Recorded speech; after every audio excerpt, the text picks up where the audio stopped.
بسم اللہ الرحمن الرحیم۔ السلام علیکم ورحمۃ اللہ وبرکاتہ۔ ہماری فیکٹری کے قریب ایک ناشتہ پوائنٹ ہے۔ اکثر وہاں ناشتہ کرنے جاتے ہیں۔ ناشتے والے کے پاس کافی رش ہوتا ہے۔ میں نے کئی دفعہ مشاہدہ کیا کہ ایک شخص آتا ہے اور کھانا کھا کر بھیڑ کا فائدہ اٹھا کر چپکے سے پیسے دیے بغیر ہی جھانسا دے کر نکل جاتا ہے۔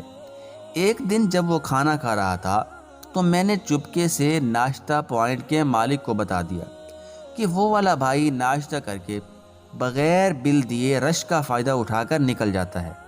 آج یہ جانے نہ پائے، آج اس کو رنگے ہاتھوں پکڑنا ہے۔ میری بات سن کر ناشتہ پوائنٹ کا مالک مسکرانے لگا اور کہنے لگا کہ اسے نکل دے دو، کچھ نہیں کہنا اس کو، بعد میں بات کرتے ہیں۔ حسب معمول وہ بھائی ناشتہ کرنے کے بعد ادھر ادھر دیکھتا ہوا جھانسا دے کر چپکے سے نکل گیا۔ میں نے ناشتے والے مالک سے پوچھا کہ اب بتائے اسے کیوں جانے دیا، اس کی اس حرکت کو کیوں نظر انداز کر دیا؟ جو جواب اس ناشتے پوائنٹ کے مالک نے دیا وہ جواب میرے 14 طبق روشن کر گیا۔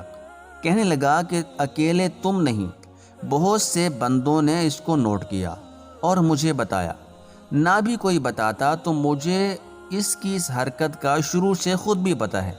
کہنے لگا کہ یہ سامنے بیٹھا رہتا ہے اور جب دیکھتا ہے کہ میری دکان پر رش ہو گیا ہے تو چپکے سے آ کر کھانا کھا کر نکل جاتا ہے۔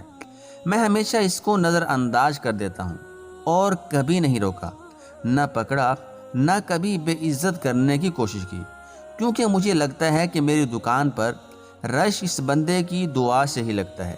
یہ سامنے بیٹھ کر دعا کرتا ہوگا کہ یا اللہ اس دکان پر رش ہو تو میں اپنی کارروائی ڈال کر نکلوں، اور سچ میں رش ہو جاتا ہے۔ ہمیشہ جب یہ آتا ہے میں اس کے اور اللہ تعالیٰ کے درمیان اس دعا اور قبولیت کے معاملے میں ٹانگ اڑا کر اپنی بدبختی کو دعوت نہیں دینا چاہتا۔